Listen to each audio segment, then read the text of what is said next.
Hello, friends. I'm Aria from Chicago. Before I tell you my incredible story, please like and subscribe. I know everyone thinks their dads are strong, but I knew for a fact that mine was the strongest. He was an Army major and I was super proud of him, but because of his job, he was gone for months. Mom left us when I was a baby, so Grandma took care of me in Dad's absence. But when I was in 7th grade, he gave me the best news ever. He was getting remarried and I was getting a new mom and a sister. Dad got me the most gorgeous pink dress for his wedding, and everyone couldn't stop gushing about how pretty I looked. Until my stepsister Jenny crashed into me and spilled her orange juice all over my hair and clothes. I'm so sorry. There was a bee chasing me. It's okay. The wedding's over anyway. My stepmom doted on me, and Jenny, well, she was also pretty awesome. But sometimes she went overboard with her kindness. Aria, I made these napkins for you with my own hands. That would have been cute if Jenny hadn't made that out of the dress I wore on our parents' wedding day. Once, Jenny and I were playing in a nearby park, and after a few hours, we felt hungry. So Jenny went home to fetch something to eat. Suddenly, I heard her screaming, so I ran to her and found one of our neighbors holding her by her collar. "What are you doing, Mrs. Sparkley?" "I caught this little thief trying to break into your home. She was crawling through the kitchen window." "That's because I forgot the key and no one's home." "Yeah, she's not a thief. She's my sister." "Your sister? I'm sorry, honey. You're so pretty. You both don't look related at all." It was true that Jenny and I looked different, but the way Mrs. Sparkley said that made me feel bad. And Jenny looked ready to explode. "And you look like you're related to a family of pigs. Here, eat some dirt." Jenny grabbed a fistful of mud, threw it on Mrs. Sparkley's face, and ran away. Dad had to face the anger of a furious Mrs. Sparkley for an hour that evening. Soon, Jenny joined my school, and I was glad to introduce her to my friends. But I noticed that she tried to copy me in everything. We ended up buying the same clothes. She joined the school's drama club like me, and she even brought pasta to school every day like me, even though she hated it. Then one day, I got to know she wanted to play the role I was auditioning for in the school play, so I simply stepped back to give her the chance. And she did manage to land the role. When we got home, she happily broke the news to Mom and Dad. But just then, Dad got a call, and when he hung up, he cried with joy. "It was your drama teacher. Some casting director watched your recent play, and he wants to cast you in an upcoming teen movie." I was ecstatic. Dad said he'd take us all to dinner at a fancy restaurant to celebrate. But that night, Jenny got a bad headache, and Mom had to stay back to take care of her. After that day, I started getting popular in school. Everyone suddenly wanted to hang out with me, but I felt Jenny slowly growing distant. She no longer wanted to play with me at home, and at school, she'd often say awful things to embarrass me. "Did you guys know that Aria ate her bookers when she was little? Ew! And she loves smelling her socks after a sweaty gym session." Whenever I told Mom about it, Jenny started crying like a baby and said she was just having some harmless fun. 6 months passed, and one day, Dad got a call that he and his team had to leave for Afghanistan immediately. A couple of days after Dad left, we got the most terrible news. Dad and a few of his teammates had gone missing. I was devastated, but Mom and Jenny acted like everything was normal. It was Jenny's birthday in a week, and both of them were busy planning for the party. "Aria, should I get a Barbie cake or a unicorn cake? How can you even think about celebrating when there's still no news about Dad? It's my 13th birthday. I can't let anyone ruin it. Besides, who knows if he'll ever be found?" That made me so angry. I gave Jenny a tight slap. She pounced on me and we fought like wildcats until Mom pulled us apart. When she heard what happened, she grounded me for a week. But when the party was in full swing, I may have sneaked into the kitchen and sprinkled some extra pepper in the food and poured a bottle of vinegar into the lemonade. "Mom, I feel like I ate the sun. Get me some lemonade, quick."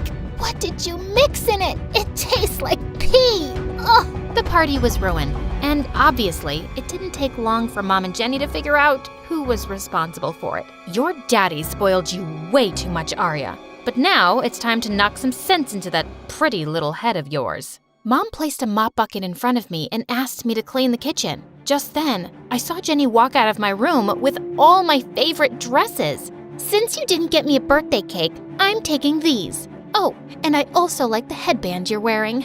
Jenny snatched it from my head and put it on hers, and Mom didn't say a word. 2 years passed and there was still no news of Dad or his teammates. But I never lost hope. Several acting offers poured in after my movie stint, but I refused them all since I was more interested in studying and topping my grades. Besides, I knew if I got more popular, Jenny would resent it and find ways to make my life miserable. When I reached the 10th grade, a new girl named Cheryl joined our class mid-session. Our teacher made her sit with me so that I could help her catch up on the work she'd missed. But soon, I noticed something really weird about her. She didn't smile or laugh at all. Do you know what happens when an elephant feels dizzy? It elephants! What's a cow's favorite holiday? New Year's Eve! Soon, the whole class was gossiping about how weird Cheryl was. Someone even started a rumor that she was a robot. Then one day, I entered the classroom and saw Jenny's minions had pinned Cheryl to a wall and Jenny was tickling her. Why can't you laugh? Are you really a robot?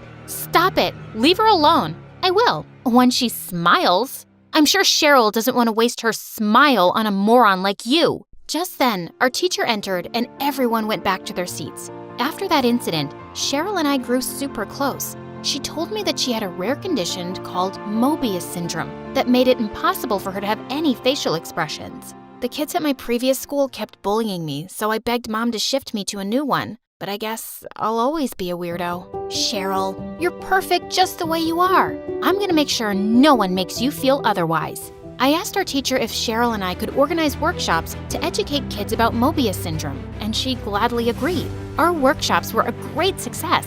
Every kid who attended told Cheryl how brave she was for talking about her condition, including our school's most popular jock, Chris. You're awesome, Cheryl. Just the way you are. OMG, did Chris just call me awesome? Pinch me, Aria, so I know it's not a dream.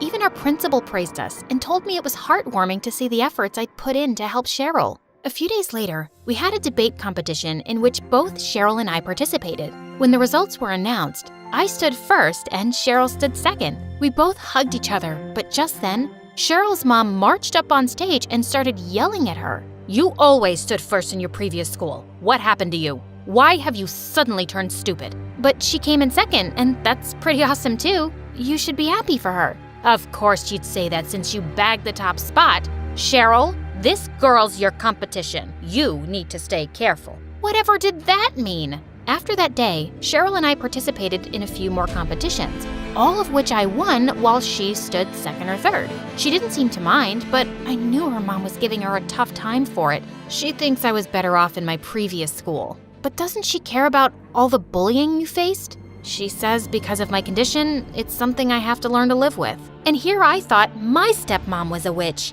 Months passed, and soon it was time for prom night. Cheryl had a massive crush on Chris since our workshop days, and she felt he liked her too. I think he's gonna ask me out for prom. I'm so excited. I've already decided what I'm gonna wear. Just then, I saw Chris heading towards us. But instead of asking Cheryl, he asked me out. I felt awful, and obviously, I politely turned him down. Why did you do that? The way he was looking at you, I think he really likes you. You're so lucky, Aria. Everyone likes you. Oh, I have my share of haters too. Besides, how can I go out with a boy my best friend has a crush on? Remember? Sisters before misters? Later that day, our science teacher had asked us to prepare a project and told us the best one would get a scholarship opportunity at a prestigious university in New York. I need to win this one. I'm pretty sure my stepmom wouldn't spend a single penny on my college education. And if I win this competition, Mom would finally stop breathing down my neck.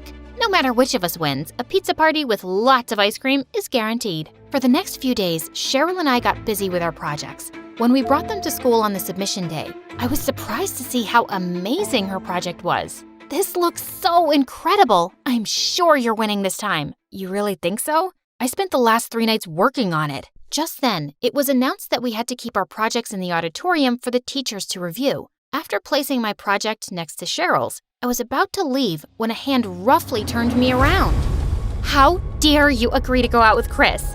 I asked him out for prom night, but he told me he was taking you. What the fudge? First Cheryl and now Jenny? Did the entire school have a crush on that guy? I have no idea why he said that. He did ask me out, but I refused. You lying witch. Suddenly, Jenny pushed me hard and I landed straight on Cheryl's project.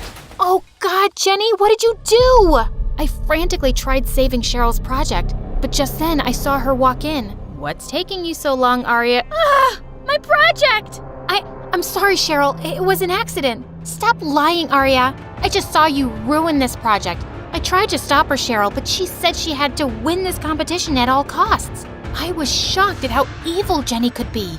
I was about to slap her, but Cheryl caught my hand midair, and my heart broke to see the distrust in her eyes. I can't believe you'd stoop so low to win a competition. I should have believed my mom. All you ever cared about was winning. Our friendship never meant anything to you. That's not true. I tried to stop Cheryl, but she ran away with tears in her eyes as Jenny smirked at me. I was summoned to the principal's office, but given my spotless track record, I was let off after a stern lecture. After that day, Cheryl refused to talk to me and started hanging out with Jenny instead. Watching those two together made my blood boil, and I couldn't concentrate on my studies. For the first time, I got a C in science, my favorite subject. My home life was already a mess, and whatever little happiness I found in school was being destroyed by Jenny. On prom night, I was in my bed watching my favorite MSA videos when Jenny barged into my room, dressed like a wannabe model. How does it feel to be a loser, Aria? Sitting all alone on prom night in your tacky clothes? Why do you hate me so much? What have I ever done to you? Remember Mom's wedding day? I was the flower girl, yet everyone kept talking about how pretty you looked. And then I bagged that play, but you got chosen for a movie. You've always tried to one-up me. Aria's so pretty. Aria's a genius. Aria, Aria, Aria. I didn't do it intentionally. And is it really my fault that I'm good at what I do? No, but do you have any idea how that makes me feel? So technically, I should have stopped my growth just because you weren't growing at the same pace? You know what, Jenny? I am not responsible for your insecurities, and I am so done with you. The moment she left, I called Chris and told him I was ready to go to prom with him if he was still interested. He gladly agreed, and when I arrived at the party on Chris's arm, I could see Jenny's jaw drop to the floor. And then she looked angrier than a raging bull and came charging at me. But before she could reach me, someone stepped in between us. Don't you dare mess with my best friend. Cheryl? You said you wouldn't be attending the prom. Well, guess what? I changed my mind, and I am so glad that I did. How else would I have gotten the chance to hear you bragging to your friends about how you lied to ruin things between me and Aria? Jenny looked stunned for a moment. Then she tried to attack Cheryl, but before she could, a crowd of angry girls picked her up and threw her out. Cheryl apologized to me a lot, and I decided to give her another chance. Later that night, when Chris dropped me home, I opened the main door, but right then, a bag came flying at me. Thankfully, I dodged it just in time. How dare you think I'll let you into this house after what you did to Jenny? Stealing the boy she likes? Humiliating her at prom? Take your bag and get lost. Go scrub someone else's toilets now. No one talks to my daughter like that. It was Dad! I was thrilled to see him and ran straight into his arms. He'd listened to every word of what Mom said, and he was furious. Dad asked me if this is how I'd been treated in his absence, and he immediately sent Mom and Jenny packing. Dad then told me he'd been captured by the enemy and held hostage for 2 years. But then the government struck a deal with them and they released him. I missed you so much, Dad. I missed you more, sweetheart. As Dad pulled me in for a hug, I knew my life would be perfect again.